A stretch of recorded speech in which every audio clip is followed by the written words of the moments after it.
Bonsoir, et je suis Maître de Kaba, Docteur Kaba. Ce soir, nous allons voir ensemble comment construire une courbe épidémique à l'aide de logiciel EpiInfo 3.5.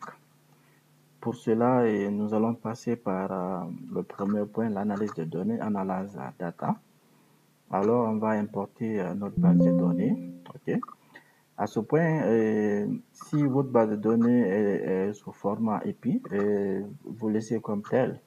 Alors, moi, ma base de données est sous format Excel. Je vais cliquer sur le format Excel. Puis, je cherche la source des données, data source. OK. Et ma base de données est déjà placée dans le document. Je clique sur ma base de données. OK. OK. Voilà. Voilà, la base de données est déjà importée dans le logiciel. Je vais voir les différentes variables en cliquant sur la fonction list. Voilà. Voilà, voilà la base de données et les différentes variables se trouvant dans la base de données. OK, la variable que nous allons utiliser ici, c'est la date de début de la maladie, cette variable, date of onset. OK. Alors, et pour passer cette représentation, nous allons cliquer sur la fonction graphique, graph. Voilà. Comme il s'agit d'une courbe épidémique, nous allons changer de type de graphe en histogramme. Voilà, graphe en histogramme. Et la variable principale que nous allons utiliser, c'est date of onset, c'est-à-dire la date de début de la maladie. Nous avons ici deux axes, l'axe des abscisses et l'axe des ordonnées. L'axe des abscisses constitue l'étiquette. L'étiquette date du début de la maladie, date du début de la maladie, les bols, date du début de la maladie X. OK. Maladie X. Voilà, de la maladie X. Et l'axe des Y constitue l'étiquette des ordonnées. Nous avons ici le nombre de cas. Le nombre de cas de la maladie X. Cas de la maladie X. Après, nous allons voir le titre. OK. Le titre ici, c'est courbe épidémique. Courbe épidémique de la maladie X. OK. De la maladie X. Il faut noter que c'est une courbe épidémique journalière, daily epicurve, daily curve. OK. OK. Journalière, courbe épidémique journalière. Voilà, c'est une courbe journalière. Alors, et l'affichage, le format d'affichage ici, je clique ici sur Days. Voilà, Days. Puis, OK. Sorry. Voilà, et la toute première présentation que nous avons fait, la présentation journalière. Voilà le titre, courbe de la maladie X journalière. Et nous avons ici l'axe des ordonnées, le nombre de cas de la maladie, l'axe des abscisses, date de début de la maladie X. Donc ça, c'est la première courbe, la première représentation. Voilà, nous allons passer pour la deuxième représentation. Il faut noter que c'est la même méthode. OK, graphique, l'histogramme. OK. La variable principale, c'est date of onset, c'est-à-dire date du début de la maladie. L'axe des abscisses, c'est date de début de la maladie, date de début de la maladie, X, OK, de la maladie X.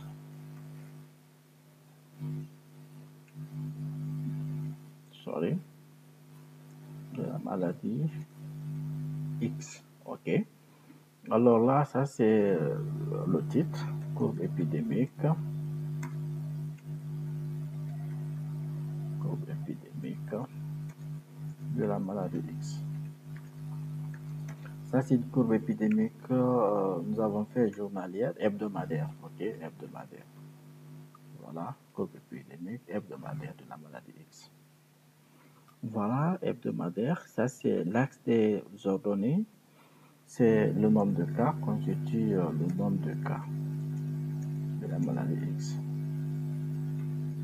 de la maladie X, ok. Maintenant, l'affichage, le format d'affichage, on avait fait la courbe journalière, nous allons voir cette fois-ci hebdomadaire, puis ok. Voilà, ça c'est la courbe épidémique hebdomadaire de la maladie X. Le nombre de cas de la maladie X date du début de la maladie X. Voilà, l'épidémie a commencé à partir du 7. Le pic est atteint à partir du 28 septembre 2014. Et l'épidémie a commencé à décroître à partir de novembre 2014. Voilà, jusqu'à là. Alors, nous allons passer par la troisième représentation, qui est la représentation mensuelle. À travers la même méthode, ok, on change le type de graphe en histogramme. La variable principale, c'est date du début de la maladie, date of onset. Et l'axe des abscisses, c'est date du début de la maladie. Date du début de la maladie.